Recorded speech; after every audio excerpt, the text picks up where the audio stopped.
welcome everybody. We have a very special guest today with us, and that is Dr. Guy Standing. I'll do a brief introduction. We're going to be diving into his books. It's been quite amazing. I have them all here. I hijacked them from Margaret, and it's been amazing diving into the content of them. I've never actually thought that there's going to be so much interest for me in commons, but here we are today. So a brief introduction. Professor Guy Standing, you are a professorial research associate at SOAS University of London and a founding member and honorary co-president of the Basic Income Earth Network, a non-governmental organization that promotes a basic income for all. Now, you are also the author of both Basic Income and How We Can Make It Happen, and the Plundering of the Commons, which we will be actually talking a bit more about today. And just recently, I also learned something very interesting about you, and that is that you live in a very cozy place, which used to be a water mill on a stream. And it got you almost like 20 years to renovate that space. Now, as far as I understood, it was due to a lot of restrictions and the permissions that you had to obtain from the authority, to make all the changes to that place. But there is also a stream just next to that place that used to be a water mill, and there's a whole story behind that. Do you mind sharing that story a bit and how it got you to the book after all? Thank you very much. That's a nice introduction. What Anja's just referred to is a 14th century water mill that was complete ruin when I found it. And it's got a waterfall, 9-meter waterfall, which is a force of nature. But in Italy, all rivers and all streams are part of the commons. And that means they don't belong to anybody, and anybody can use them. They have usufruct rights, if you like, in a river or a stream. And the tragedy has been that, of course, in the context of global warming, context of pollution, context of various, in the winter, it's like storms now and floods. In the summer, it's drought. So gradually the stream, which used to be teeming with life, teeming with fish, 9 varieties of fish, crabs, freshwater prawns, a lot of insects and things. And gradually the capacity to be a commons has been diminished. And the tragedy is compounded because I can't do anything about it. Because if I improve an area next to where my mill is, that will invite fishermen, it will invite people, and it will be completely destroyed very quickly, as I found out to my cost. And it's a classic case of where we need to resurrect the commons as a space that is part of the community, and the community has a responsibility for the preservation of the commons. Now, the book that has just been waived is called The Plundering of the Commons, and it starts recalling that the British Constitution and the American Constitution and the Constitution of all democracies really took shape on November the 6th, 1217. And that morning in what was the original Westminster Cathedral, if you like, a 10-year-old king watched his regent and a cardinal from Rome put their seals to 2 documents. One was the Magna Carta, which everybody knows, everybody respects, and established rules of law and common law. And alongside it, and at the time regarded just as importantly, was the Charter of the Forest. It was also called a Magna Carta when it was sealed that morning. And what the Charter of the Forest did was, in a sense, more subversive, incredibly powerful document. And it has the distinction of being longer on the statute books than any other piece of legislation in history. It was only repealed in 1971. And the Charter of the Forest essentially said that every free man had a right to subsistence and a right to a home and a right to work in the commons. And the commons belong to everybody and it belongs to nobody. In a sense, it draws from Justinian law of 529 AD, which every lawyer knows about. I'm an economist, but I've had to learn a lot about law in working on this.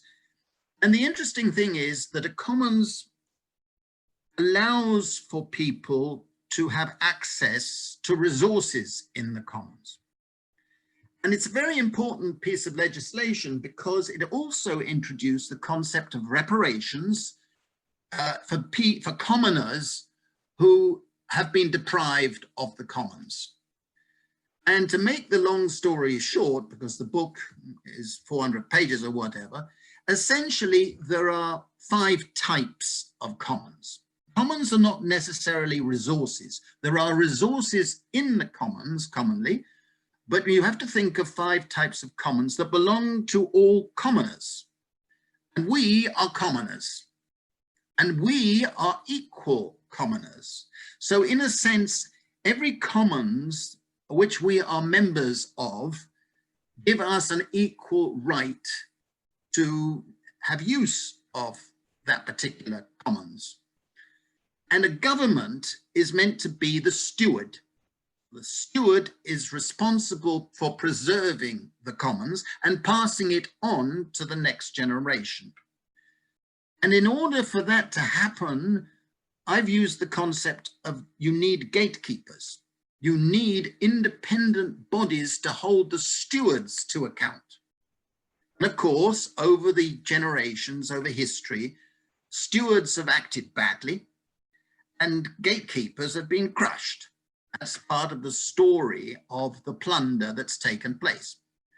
The 5 types start with the natural commons, and then they go on to social commons, civil commons, cultural commons, and intellectual commons.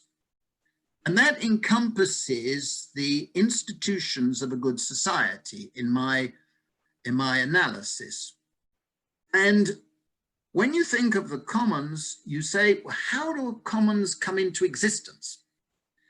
And you look back and essentially it relies on social memory, very important concept of common law and of society throughout history. And social memory involves a beautiful concept that used to be used back in the Middle Ages. If there was ever a contest about what was a commons and what was not a commons, they used to look around for the oldest people they could find and ask them, how long has this been a commons? And the rule that was used was a beautiful expression of time out of mind of man. In other words, it's existed since, and nobody can remember when it wasn't. And that translated gradually into law, passed in 1623 in the case of the UK, which put 20 years. So if something had been a commons for at least 20 years, then it could not be taken away legitimately. It's a very useful rule. It's handed down over the generations throughout history. But if you think of the natural commons, you think of land, you think of forests, you think of parks, you think of village greens. You also think of water. Water is a commons. It doesn't belong to a private property owner. It belongs to the commoners. The same with the air, the same with the landscape, the same with urban trees that have been handed down. And the tragedy is with the natural commons, as I show in the book, that they've been subject to a plunder by different mechanisms. And the mechanisms I've divided into social forgetting, neglect, encroachment, enclosure, privatization. And the thing that came through when I was doing the research for the books was the biggest thing in the modern era is colonization and financialization through international private equity capital.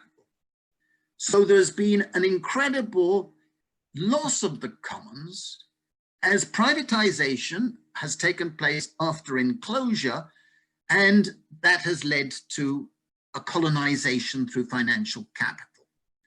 I heard somebody talking from Amsterdam before I began, and it's happened in the Netherlands, it's happened in the UK, it's happened in the United States, it's happened all over the world. And I point out in the book, and I'm writing a sequel on this, that the biggest enclosure in the history of humanity took place in 1982 with UNCLOS, United Nations Conference on Law on the Sea, which converted a huge part of the earth into an enclosed area owned by states that then could privatize what was in it. And that's been happening ever since 1982.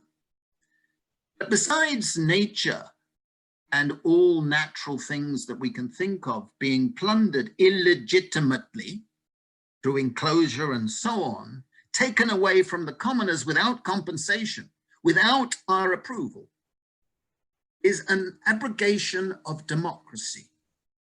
But there's also been an erosion of the social commons. Think of public housing. Think of all the beautiful institutions of our society. Think of refuges, student accommodation, the National Health Service in the UK, which became a commons in 1968, 20 years after it had been set up and uncontested as a commons. There has been the deliberate privatization of our NHS, a deliberate privatization of many of our institutions, our social institutions. And most extraordinarily of all, we have a phenomenon which is taking place all over the world called POPs, privately owned public spaces, which have been quietly sold off to property developers, property companies, at knockdown prices, illegitimately, without our consent and without either our approval or compensation for the loss to us, the commoners. I go through the various other parts of the social commons, including transport services and things which have been privatized in various places. And I contrast that with the old ideas of a commons, like occupational guilds were a commons, and there were social organizations that acted as gatekeepers or stewards for local social commons. Then you get to the third part, and I'm having to be very brief in this talk because we're going to have some Q&A. Then you get to the plunder of the civil commons. This is a scandal that is a disgrace to us all because we've allowed it to happen without contesting it as it's taken place. Under both the Magna Carta and the Charter of the Forest, we are in principle committed to common law, to due process, to independent judiciaries, to equal representation before being condemned, and proportionality in punishments. All of those principles have been eroded. Legal aid has been taken away.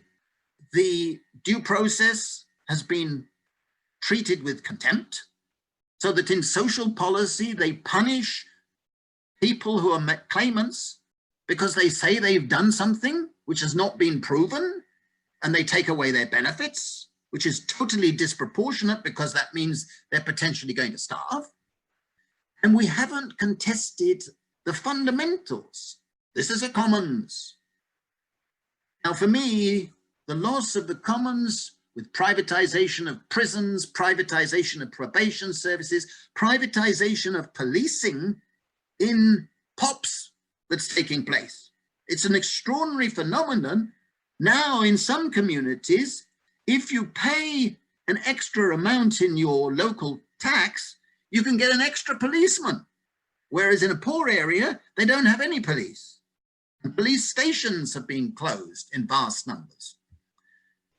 Now, the next form of commons that has been eroded are the cultural commons. The cultural commons are so important for a good society.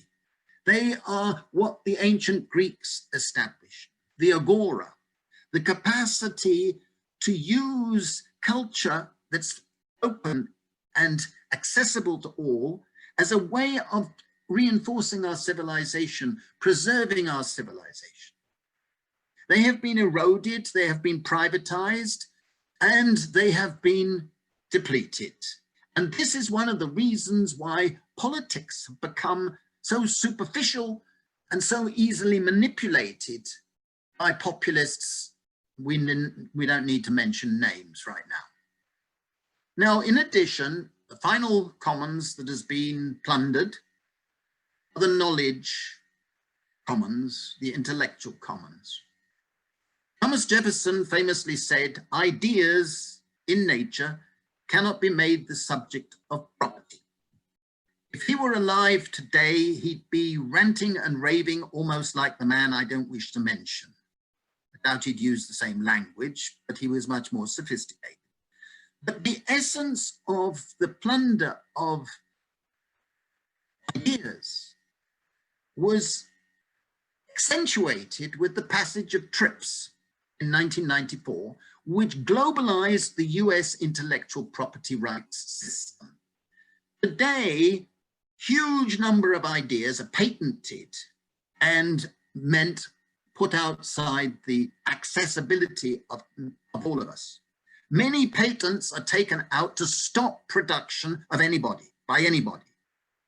Many copyrights are taken out which give person a total monopoly for the whole of their life plus 70 years. This is a scandal. But it's privatized, and people like Bill Gates should go down every single morning and pray to TRIPS, because he would not be remotely as wealthy today had it not been for TRIPS. It's a terrible erosion of the commons. In addition, we see the privatization of schooling at all levels, accentuated now with the development of MOOCs and so on, and the commodification of our learning process is eroding our capacity to think as commoners. This is eroding our democracy and our capacities to be civilized. What I argue in the book is we need to draw up a charter of the commons, to fight for the revival of the commons, and to fight for compensation for commoners who've been deprived of the commons. In the end, I end up by saying we must establish a commons capital fund with levies on all those making profit from taking or using our commons, including those who pollute our air and our water and our sea. And I say that every single one of us as commoners should receive a commons dividend paid each month from the commons fund, just like the Norwegians had established a sort of commons fund based on oil alone, but we can do it with every part of the commons. And that everybody receives a monthly dividend as compensation. It's a matter of common justice. I call it a basic income. You can call it what you like. But for me, the revival of the commons is an essential part of a new good society project. And if we don't have it, privatization proceeds and private equity take all parts of our society, I can't see a good future. But I think people understand this issue. I'm quietly confident that when we get through this syndemic, because it's a multiple pandemic, social as well as medical, if we can get through it, then fighting for the revival of the commons will unite us. I hope so. Thank you very much. Thank you so much for this introduction to the topic. I mean, there's plenty of questions I see in the chat already. We can start with those and then we dive into the questions that I also have. One of the questions was posed by Juliana Rotula, and she's asking, what do you think about the commons and space governance? And she addresses the outer space here. how to guarantee an intergenerational equity if space is progressively being privatized? And what about the cultural commons in space, like the dark skies and so on? Yeah, it's a good question. I do address it briefly in the book, because what they tried to do in 1967 was establish that outer space should be treated as a commons. In other words, it should not be subject to an individual country or company making profits out of it. It belonged to the common heritage of humanity, just as with UNCLOS. At the same time, it was beginning to be negotiated.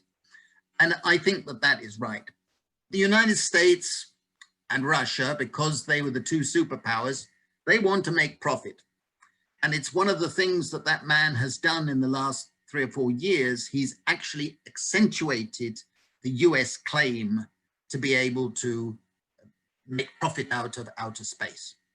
I think that will be an area of increasing conflict and unnecessarily, and I think it's something we should all campaign for. So if that's what you were talking about or thinking, I give you 100% support, because we need to revive the commons in space, revive the commons in our oceans, and if we don't, there's going to be more and more conflict. Perfect. I would also draw your attention to the Moon Agreement. It kind of addresses these topics very well. I'm saying that I would love to bring more attention to the Moon Agreement here. It does address these type of governance and the commons, if you have the time. And then we have another question from Samir. Who are included in the commoners? To whom the commons belongs to? Is it limited to human beings? If so, why? Now that's an excellent question. And I've tried to address it by saying, what is a commoner?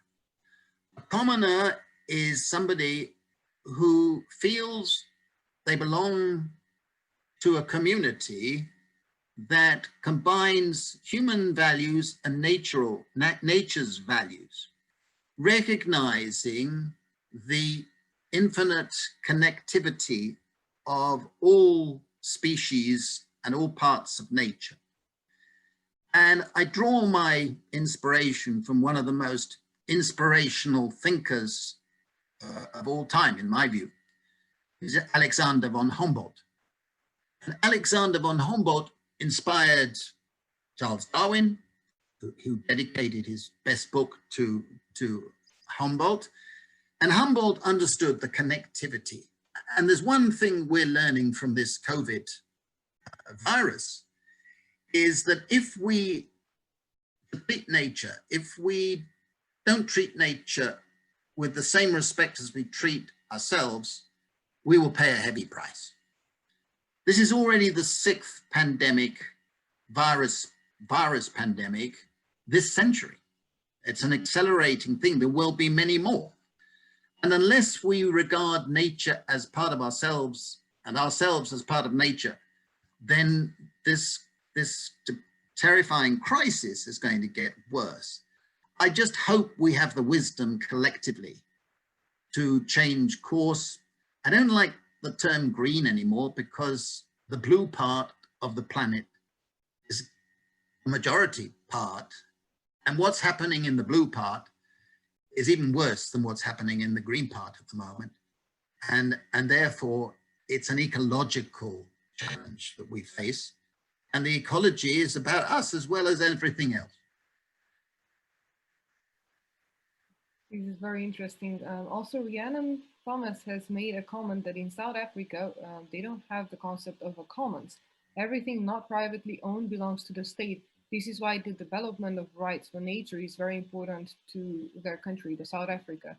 And to my understanding, China kind of does the same. You cannot really own real estate because it does belong to the state. So whatever is not privately owned is basically state owned. So what is the difference between commons that belong to all humankind and commons that we know them, that belong to the state? Is that an obsolete way to go, or what is your perspective on that? I think I happen to be marginally involved in drawing up the South African Constitution, involved in all the discussions that took place in 94, 95, 96.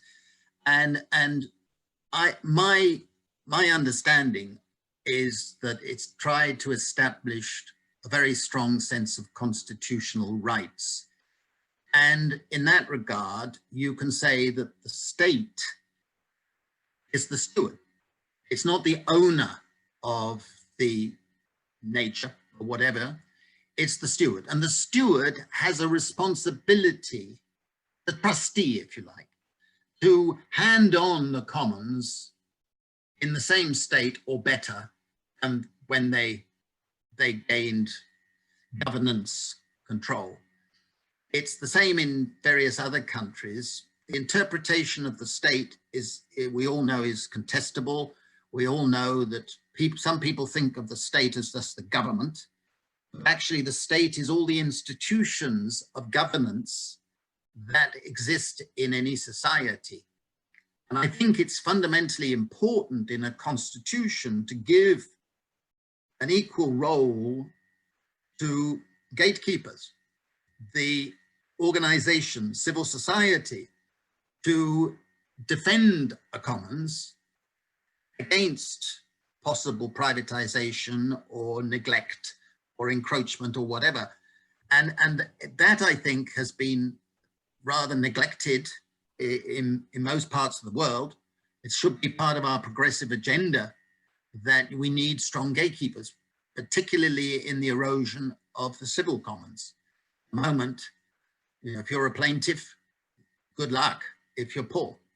And you just don't have it. If you're in the precariat, which I write about, then you are seeing all of these things taking place. And I'm obviously disappointed that what's happened since '95, when I was working as Director of Research for Mandela's Labour Market Commission, what's happened in South Africa is a sad tragedy. And one hopes that it's still possible to recover a sense of society, a sense of commons. There is a debate there, so I'm encouraged. And maybe that's actually a great way to go for my next question, which is how can lawyers perhaps help here in the best possible way? Because previously you mentioned that you are not a lawyer, you're an economist. And reading Kate Raworth, her book Donut Economics, she actually explains the word economics through explaining it through Greek. And it's basically a composition of both word oikos and nomos, which stands for laws of the household. And now thinking about it, I mean, all the economists seems to be partially lawyers as well, but the main question when it comes to the commons is still, how can we work together? How can we create these bridges? And knowing that you also had to get familiar with the laws, how can legal professionals and the activists here help most, especially knowing that, you know, Future Law Virtual Summit nevertheless exists to bring all together and to create these types of platforms. What is it that we can do together? I really believe that lawyers have a tremendous responsibility now to strongly argue why it is against constitutions, it's against basic principles of justice, freedom, to see the erosion of the commons, particularly in the sphere of the civil commons, but also in other commons.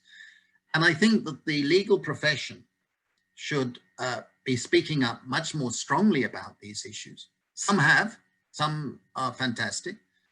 And when there was the 800th anniversary of the Charter of the Forest, I had the enormous privilege of speaking on it to a group of lawyers in Runnymede, and then in the Speaker's Chamber in the House of Commons, where we had an assembly of members of Parliament plus a lot of lawyers.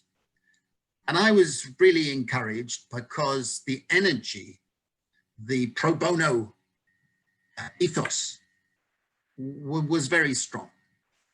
And I think we now have got to the point where we see the privatization, the commodification, the colonization of our commons, that lawyers and social activists, and that's what we are, I hope, must really fight this before it's too late.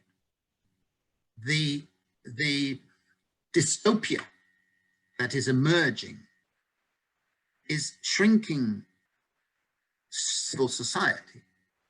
And it's happening through mechanisms that only people qualified on principles, on legal principles going back to Magna Carta, will be effective in challenging it.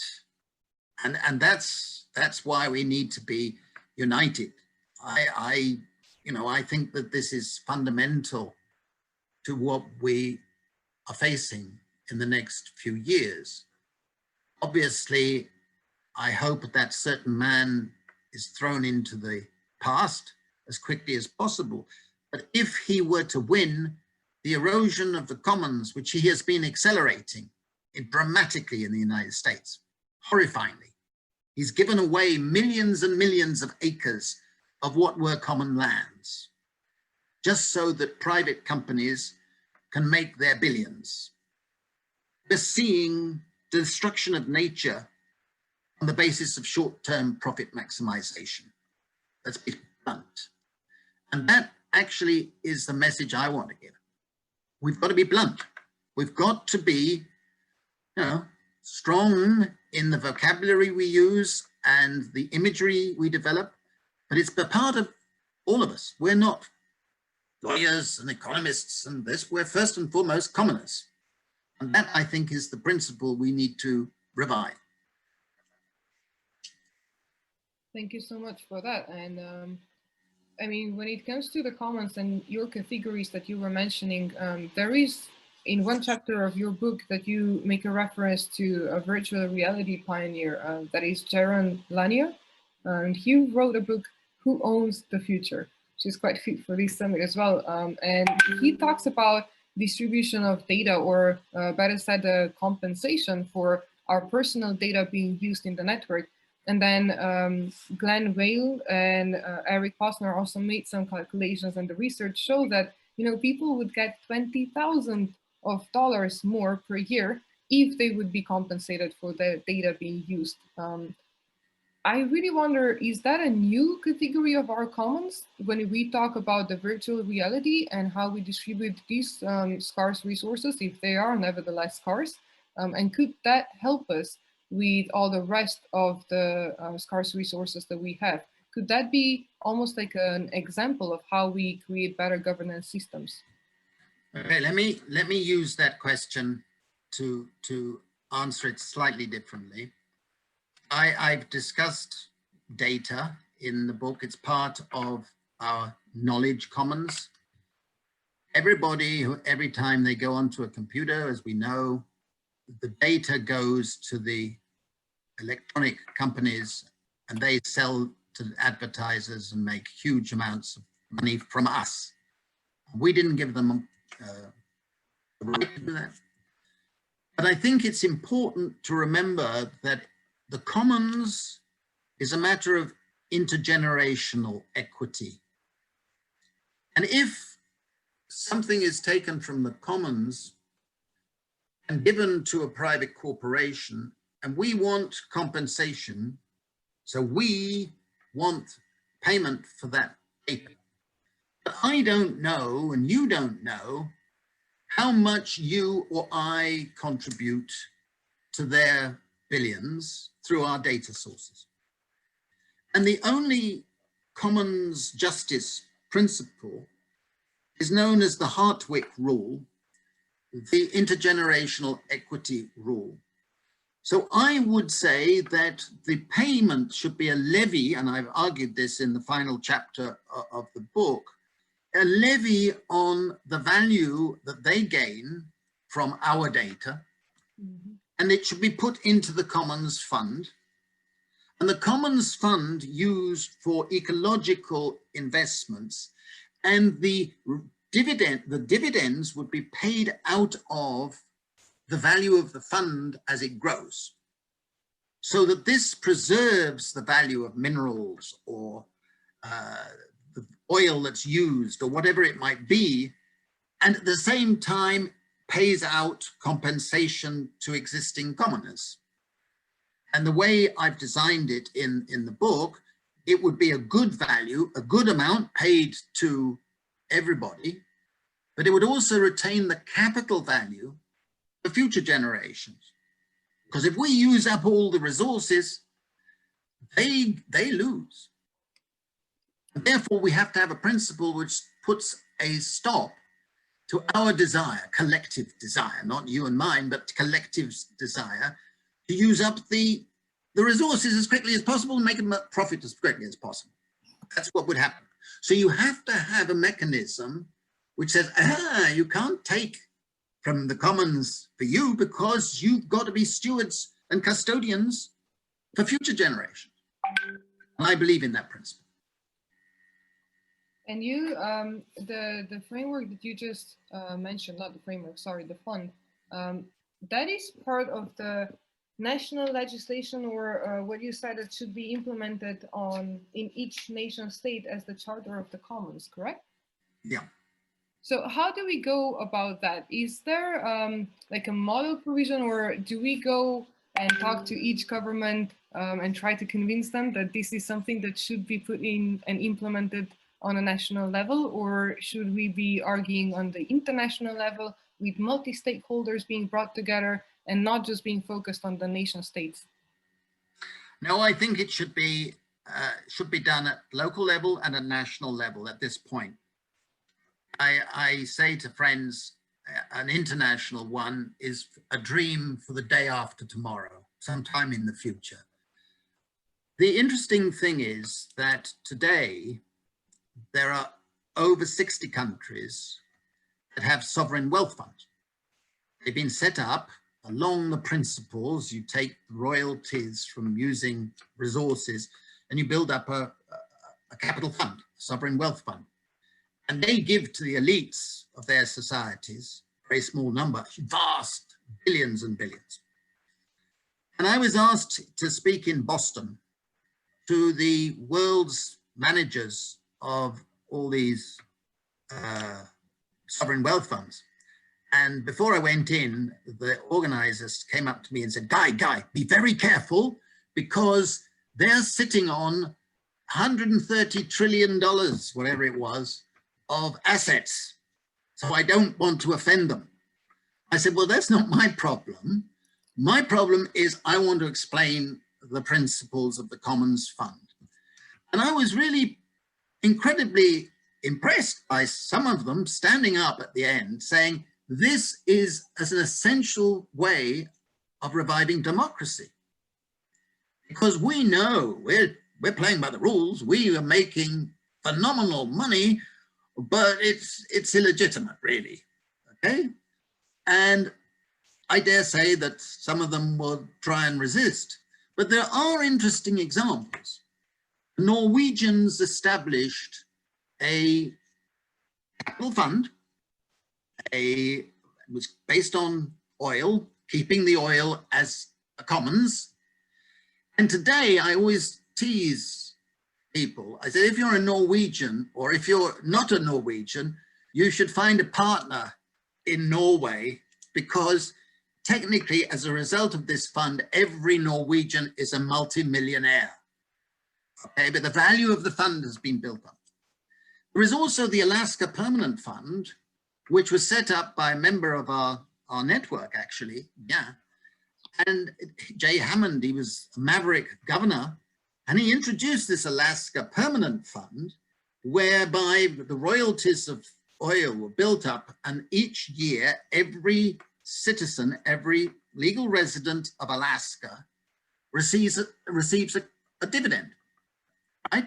Now, it's been polluted by recent political maneuverings, but the principle is very strong, and the Alaskans are furious with what's been happening to it, the latest governors destroying it because they cut taxes to zero, and use the funds to cover for ordinary expenditure, whereas it wasn't meant for that.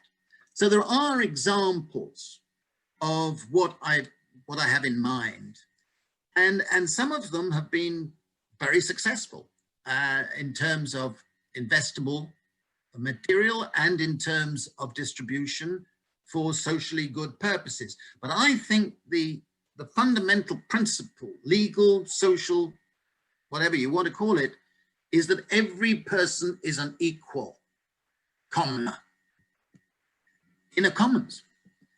And therefore, the only principle of distribution of the proceeds of these funds is one of equality. That is so amazing. We only have a few more minutes to go. There is a final question from the public. Referring back to South Africa, the human rights in South Africa is worthwhile beginning. Still, it's all about us humans, which is the inside of the movement towards rights of nature. Does the right framework require competition among rights? Inevitably there's competition. Inevitably the opportunists in our midst will take advantage of any potential conflicts between rights. I believe in the indivisibility of rights. I believe that every right should be treated with respect. I have not found a common right that deserves to be treated with disrespect any more than any other. I do not believe that you can find an excuse for sacrificing the commons, any part of the commons. So for me, it's a false way. I'm not saying this, the questioner is false, but that perspective is a false way of doing it. We believe in commons, we believe in common rights, we believe in society as a community, which means respecting nature and respecting the human species, every one of us. And I don't buy an argument that somehow says it's a trade-off. I just don't believe that's the case.